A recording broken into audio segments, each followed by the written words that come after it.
Sorry, you cut out. I didn't hear you. Do you see me? Yeah. You just cut out for a second. All right. Comes back on now. Okay. So you've just been practicing for a short time, and now you're telling me you're getting good benefit from it. This is a good sign. Yeah. Smiling and smiling. But that was like during a longer sit. It wasn't during one of the 10-minute sits. Okay. Well, if you need to take longer, but basically, if you, in that 10 minutes, if you keep repeating wholesome thoughts over and over again, then you'll get good results. Yeah. But generally, you'll remember to have a wholesome thought. You'll have a wholesome thought. Then the mind wanders away, and it can wander away for 9 minutes. Yeah.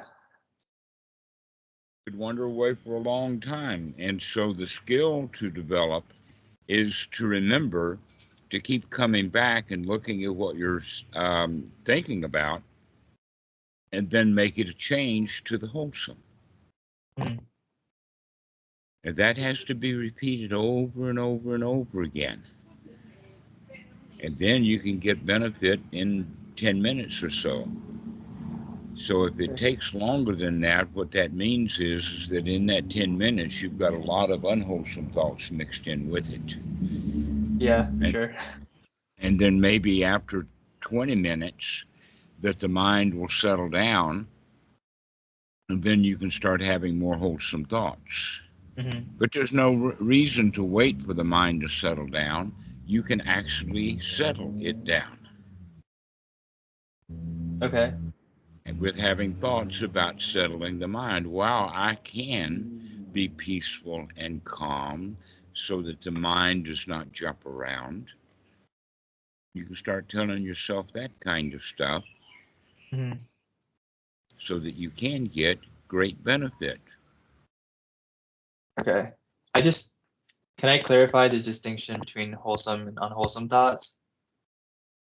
I guess, or go okay. ahead, Right. Let's put wholesome and unwholesome thoughts into 3 groups.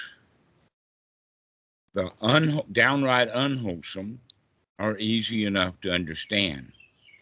The downright wholesome are easy enough to understand, and that gets about 10%. And what about the other 90% is unknown for the beginner. And as your skill develops, you'll get better discernment as to finding out what kind of thoughts are wholesome and unwholesome, so that the scale begins to shift. So that a lot of the thoughts you thought were okay now wind up being unwholesome. And why do we would call it now unwholesome? We can also use the word hindrance, and we can call them hindrances because they hinder you from feeling really good. So ordinary thoughts about today, ordinary thoughts about whatever, generally are hindering thoughts because they're hindering you from having that giant smile, that great joy. Okay. So let's look at some thoughts that we know for sure are for sure downright unwholesome. Thoughts of revenge, thoughts of getting even, thoughts of guilt. And that a very clear example of that for me today is that last night our puppy died. Oh, I'm so sorry. And well, that's the whole point right there. That, oh, I'm so sorry is an unwholesome thought. Oh. She was sick. And we took her to the vet, and the vet said, gave her medicine, a shot, and then told her to come back tomorrow. But the vet also says, if she's a strong dog, she'll still be alive tomorrow. And she didn't make it. All right. So, naturally the feeling of guilt will come in. Oh, what could I have done differently to have saved the dog? Right? The answer is that it was not in my control. And so the best way then to handle it is to have happy thoughts about the puppy and wish her farewell. Goodbye. And let that be that. She's not here today, and that's okay. Now, we are taught completely differently in our society. That in fact, you responded with, oh, I'm so sorry, from the position of how you were taught in society to respond. That you're supposed to feel bad when a puppy dies.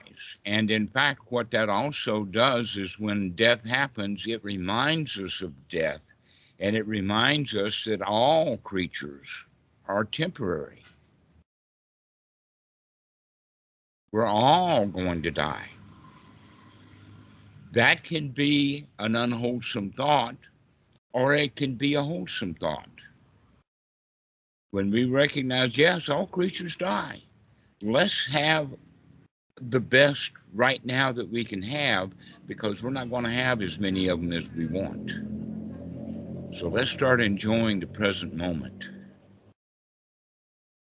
Okay? So this is kind of how we can begin to understand unwholesome thoughts. But thoughts of revenge, thoughts of cruelty, thoughts like in this case, thoughts of guilt, thoughts of sorrow, thoughts about loss, that's going to prevent you from being in a really good state. Yeah. Now, your state of sorrow is not going to help that puppy. My temporary thoughts of guilt are not going to help the puppy. But if we would ask the puppy after she's dead, how would you want us to handle it? Do you want us to be sad and remorseful and guilty, or does the puppy want us to be happy and joyful? Because she was a happy, joyful, playful puppy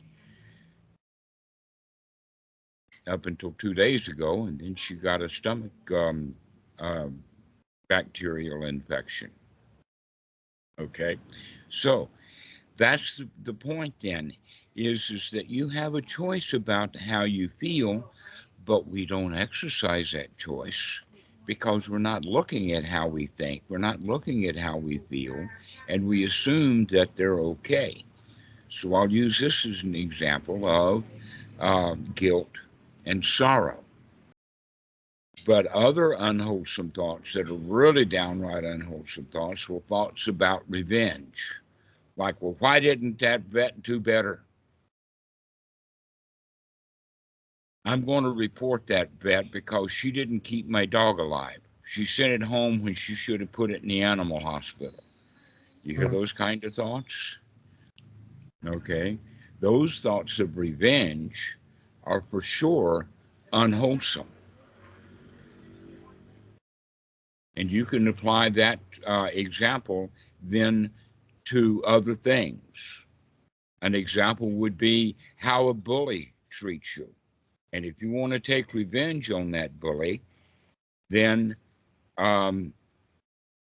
that's unwholesome. That you can forget all about the bully and say, I'm going to handle him with a big smile. He can't touch me.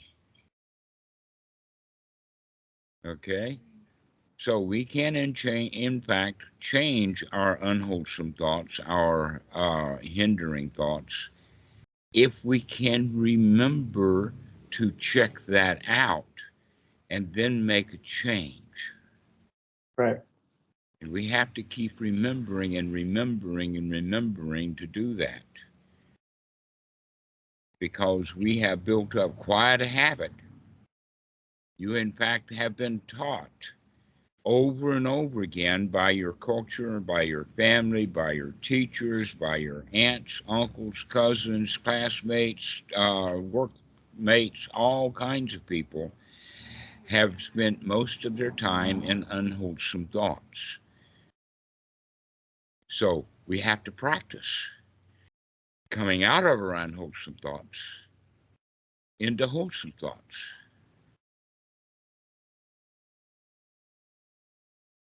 So that's one kind of thought that we can say is downright unwholesome. Thoughts of sadness, thoughts of guilt, thoughts of revenge, thoughts of anger, thoughts of remorse, thoughts of being in a hurry. Oh, I've got to get that done. Oh, what's the problem here? So when you can start to remember to look at those kind of thoughts, then you'll see that they're unwholesome. And then we can change it to the other kind. And the other kind of thoughts would be then wholesome thoughts, which would be, oh, the puppy is better off now. We're all right. We're okay. Let us enjoy, let us celebrate the life of the puppy. Let us have a good smile. When we tell people about the puppy, let's always remind them that they can, in fact, gain joy from that rather than wallowing in sorrow and loss. So those are wholesome thoughts, the kind of thoughts that will leave you with a smile, the kind of thoughts that will leave you feeling safe and secure. Everything is all right now. Everything is fine. Not a worry, no problems, no dangers.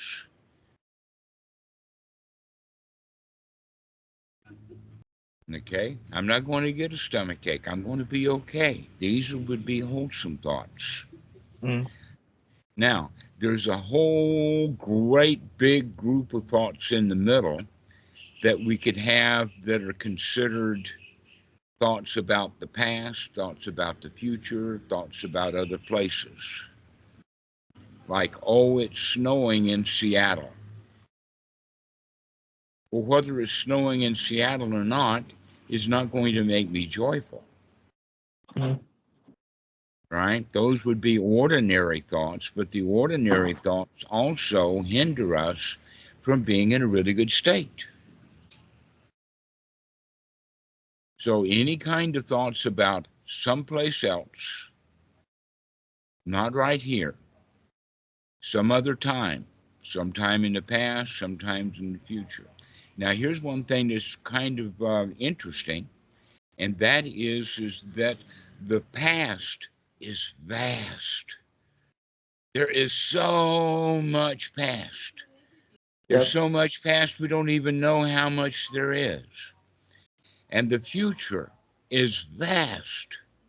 There's so much of it we don't know how much there is of the future. And the present moment is small, except for one thing, and that is always happening. Mm. The past is not yet to be. Another way of looking at it is the future is yet to be. The future actually doesn't even exist. The past is gone, it's dead, it's buried, and most of it is forgotten. Mm. And so the past is really not as vast as we thought. But this present moment is all we've got, and we keep having it over and over and over again. It's always right now. Interesting, Which means that the reality is that right now is vast, and the past and the future are very small. The other idea then would be here versus there, because we think that there is vast. The whole planet Earth, Mars, galaxies, things are really, really vast. Except you can't go there. That wherever you go, when you arrive, you're here. And so other places, theirs, are not so big after all. In fact, they really don't exist. Even though you could say, well, Chicago exists right now, and the people in Chicago are having a here right in Chicago. People in Delhi are here in Delhi. Okay? except that that's not part of your existence. They're ideas, they're thoughts,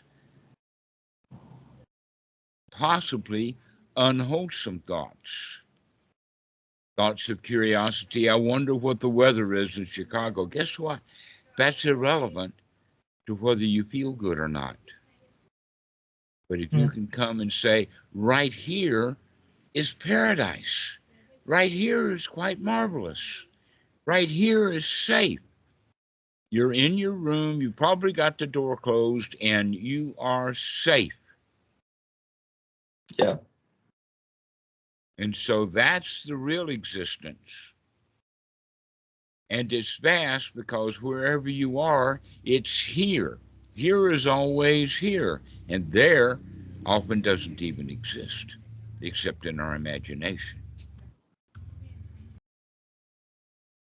So, if the thoughts are of there, and if the thoughts are of the past or the future, we're actually in ordinary kind of thinking that is also a kind of a hindrance because it's hindering us from being in our paradise right here, right now. Can I ask a question? Absolutely. Go right ahead. I guess like I understand that. Sorry, like we do need ordinary thinking sometimes for sure to like live our lives and to do our jobs and to be in school. Well, probably we need a few, which Yeah. leaves in a vast amount of time to be here and now. And yet, we spend way too much time thinking about the past and the future. They're interconnected in several ways. Almost always, when we're thinking about the future, is based upon something in the past. For instance, I've got to go do something. Well, the something that I've got to go do arose in the past, and in that immediate present of that past events, I didn't take care of it. I haven't taken care of it yet. And so you can see the plan that we make to take care of it is actually the connection between the past and the future, without recognizing that in between is right here, right now. Let's enjoy that. Okay, so here would be an example of it is that we've got a check and we've got to go cash it at the bank. All right. Going into the bank, sitting down at the teller's desk or standing at the aisle and signing the check and getting the cash, that's a present moment here now kind of thing that happens.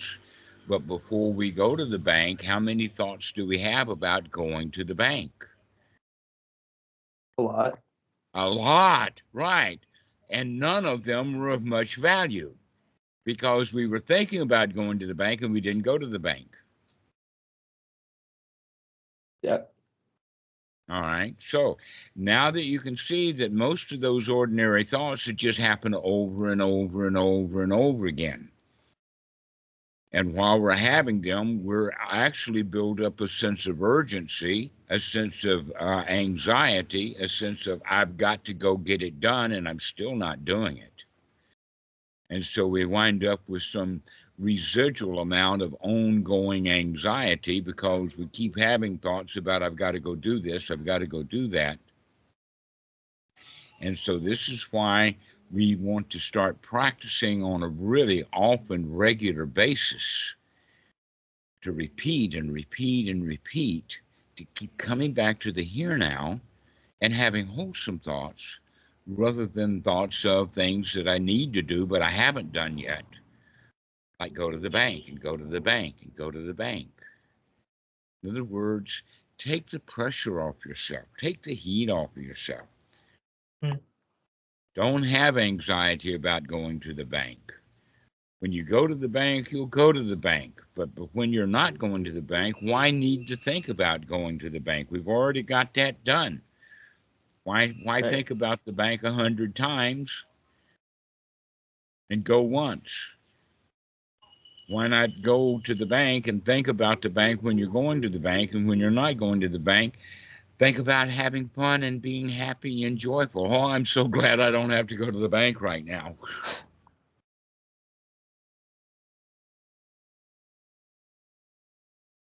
So a lot of it then has to do with finding the correct balance. You probably heard of the phrase the Goldilocks place. Yeah. The place is someplace in the middle, a place that's comfortable and happy.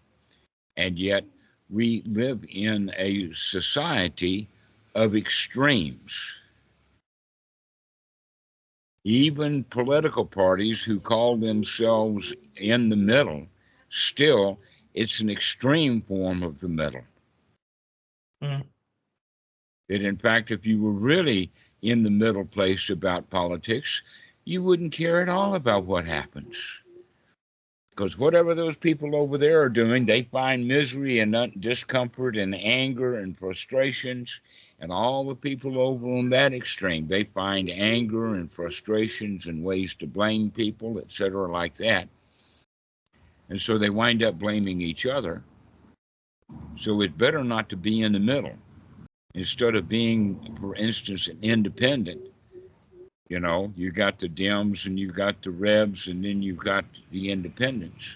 The better way to do it is to be out of it. I'm not independent. I'm not a Democrat. I'm not a Reb. I'm nothing. And then I don't have any troubles with those folks. Whatever they do is okay with me. I'll take care of only the business that I need to take care of, and everything else is hunky-dory. And so I can come back and have happy thoughts about all those Dems, never mind. All those Rebs, never mind. All those independents stuck in the middle, going back and forth, oh, never mind.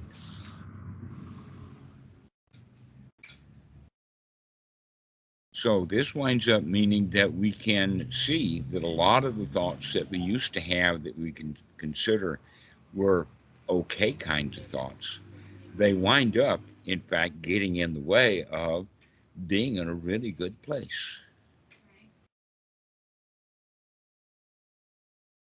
And so this is why we need to remember to keep practicing.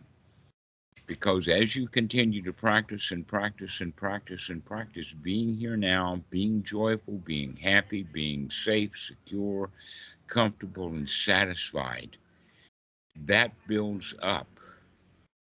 It builds up to a fourth item. And that item in the Pali is called Samma Sankappa, and it's also associated with the Pali word Sada or Shraddha. And what that word means is confidence. And you begin to have the confidence that no matter what George Bush does, I'm okay. No matter what Putin does, I'm okay. Whatever Biden does, I'm okay. Whatever Trump does, I'm okay. I'm all right. Let them go do what they're going to do. And I'm still okay. So this is the way that we start to begin to think over and over and over again. I'm okay. I'm all right. I'm satisfied. And when we gain that, then we begin to have confidence that I can sustain that position of being safe and secure, comfortable, and satisfied. No matter what comes up, I can handle it. Or as it says in the sutras, no matter how obstructed the mind becomes, I can come out of it. Now that's something very strange for the beginners, because the beginners who are practicing, they have the idea of, oh, I can get out of it, but I get stuck right back in. Oh, I can get out of it, but I get stuck right back in. And so they put the weight of the preponderance of, oh, I get stuck right back in, which is an unwholesome. So we need to practice focusing on, yeah, but I can get out of it. Yeah, but I can get out of it. Yeah, I can get out of that stuff. Yeah, I'm stronger than my own mind. I can change my mind. And that gains us that confidence that no matter what happens, I can handle it.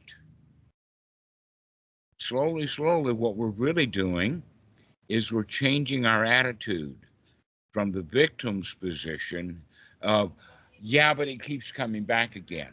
Or, yeah, but it's hard. Or, yeah, but it's unwholesome. Yeah, but I'm stuck. I've got habits of the unwholesome. Yeah, I get frustrated. Yeah, I get sad. But once we start to say, I can get out of that stuff, I can get out of it, I can change my mind, I can live a wholesome life, then that victimhood begins to shift into a winner's position, a top dog position, a boss's position, or as it were, an emperor's position.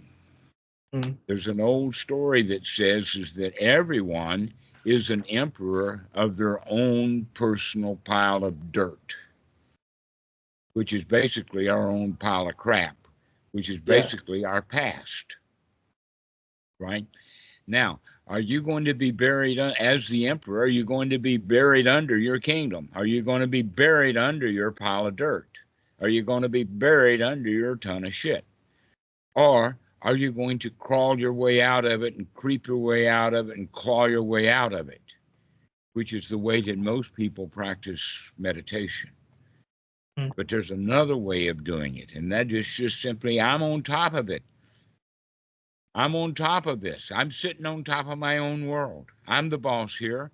I am not struggling to get out of my pile of dirt. It's just down there. And so you begin to change your attitude to becoming the winner, to becoming the emperor who's on top of the world. In fact, there's a Pali word called lokatara. And the lokatara means basically above the world, on top of the world. You're not buried under it. You're not the underdog now. You're the top dog. And that's an attitude change. And so that you can incorporate into also your wholesome kind of thoughts. Wow, I can handle this. Criticism, yeah, I can handle criticism. When people criticized me years ago, oh, poor me. Oh, I've been criticized. Oh, I've been wounded. Oh, they say that about me. If everybody knew that about me, everybody would hate me. Right? And even if I know about it, now even I hate me. So that's the normal way that we live. That's the way that we're taught. That's the way that everybody around us lives their life. And by an example, they have been teaching you to be a victim. Everybody's a victim. We are born as a victim. The question is, can you come out of your victimhood? And children, they don't have the skills, but you're now developing the skills to come out of your victimhood. And as you do, you can see more and more of these thoughts are, in fact, unwholesome, and you can begin to change them into wholesome thoughts. And then one of the wholesome thoughts you can have is, wow, I really like this state of being wholesome. Wow, I really like it. I can do it. This is my style now. I can change my style. And my style is the style of a winner. But it has to be practiced over and over again because you've got that old style that keeps coming back. And you see it when it comes back so that you can say, out of here, I got a new style. Yeah.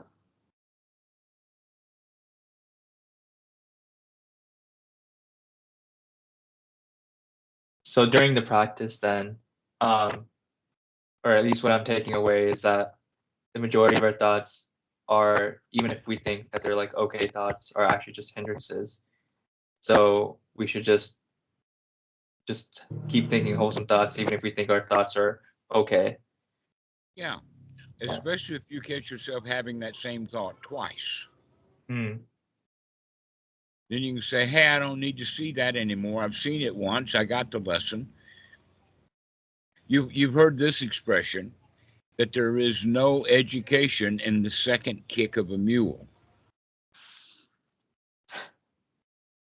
I actually haven't heard that, but that makes sense. All right.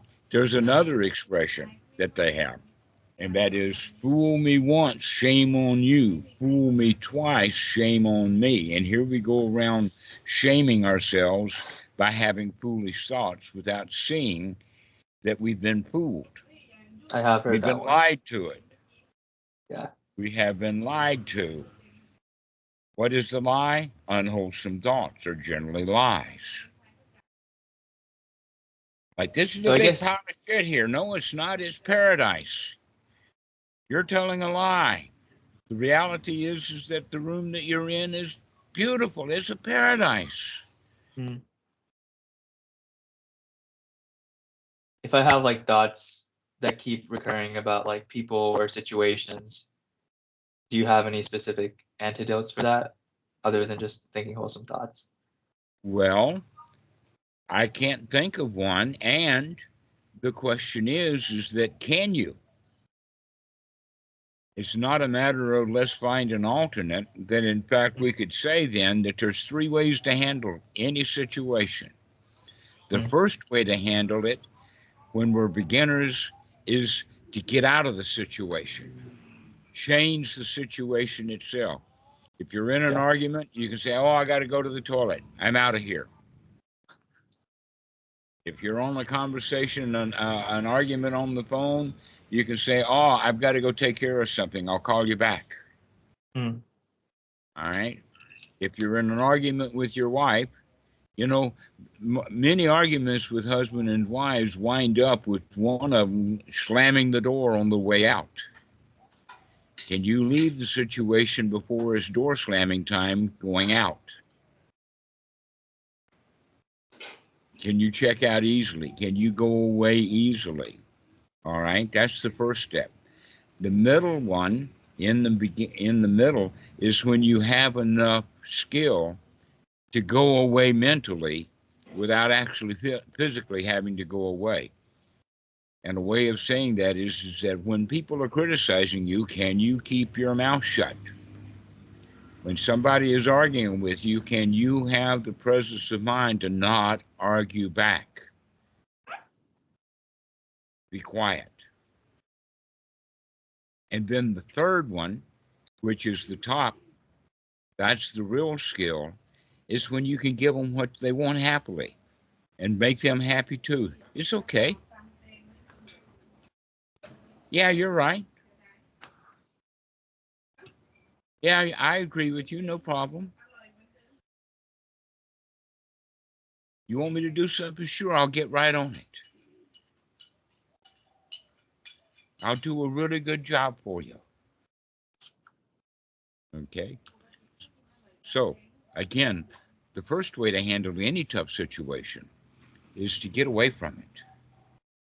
For instance, you're on Reddit and somebody criticizes you. The right thing to do is just turn the computer off. Go to some other website. Go do something else. Get away from it. Don't go back.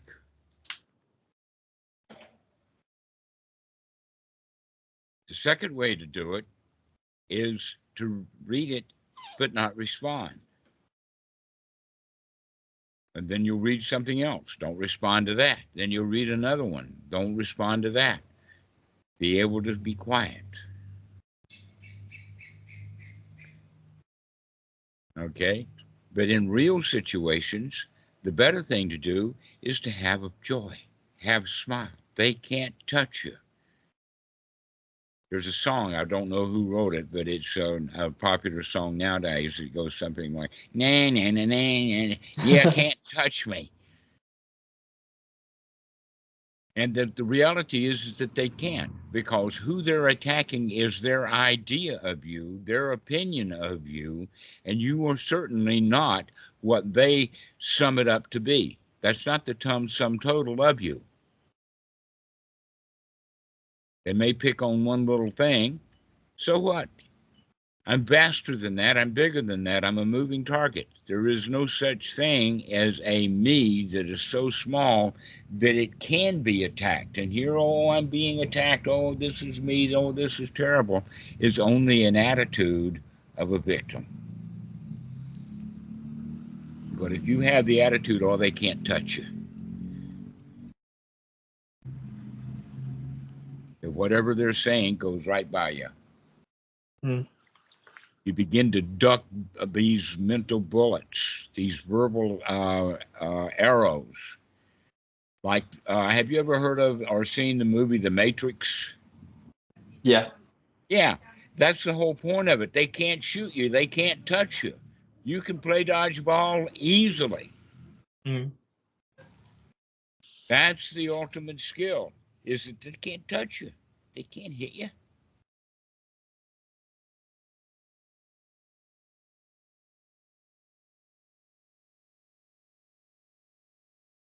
So this is the way of practicing. When you catch yourself criticizing yourself, when you're having critical thoughts of yourself, you can say, I'm going to have nurturing thoughts instead. Instead of trying to wound myself in order to improve, the real improvement is that, I can be okay. I can nurture. Everything's all right. Everything is fine. Everything's going to be okay. Not a problem, not a worry in the world. And so we keep coming back to the wholesome kind of thoughts. But we have to practice. That's why you're here. That's why you should be calling me on a regular basis, is to hear this so that it'll help you to remember to start practicing. Yeah. Remember to start changing the thoughts that you're having and change them into something that's more wholesome, more life-giving, more life-affirming, so that life becomes a joy. And why not enjoy? I mean, if life is short and we cling to it anyway, in fact, we cling so hard that they call it an instinct, self-preservation instinct. So we really cling to life. But if we really want it so badly, why don't we enjoy it when we have it? Yeah. Why do we think that a complaint or a criticism is actually life-robbing? It doesn't rob us of life. We rob ourselves of life. And how do we rob ourselves? By robbing ourselves of having wholesome thoughts and substituting unwholesome thoughts instead.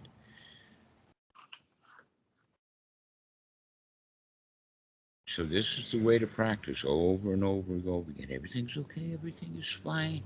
Wow, what a beautiful moment this is.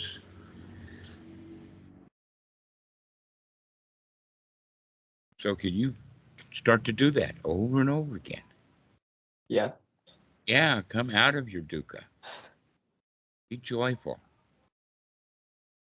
This moment. Okay, that makes sense. Excellent. All right. Well, call me again in a few days and we'll continue on. I'm sure that we've covered new stuff today for you. And every day there'll be some new stuff to do. But mostly it's the same thing, practicing wholesomeness over and over again. Okay. All right. Just to make sure I'm getting this right. So when I sit down for the 10 minutes, or even just throughout my general life, I just take some nice deep breaths and think wholesome thoughts, observe my thoughts, my mind, my body, and just keep thinking wholesome things. Mm-hmm. Okay, that makes sense. Great. All right. Well, we'll see you. Thank you so much. I really appreciate you talking to me.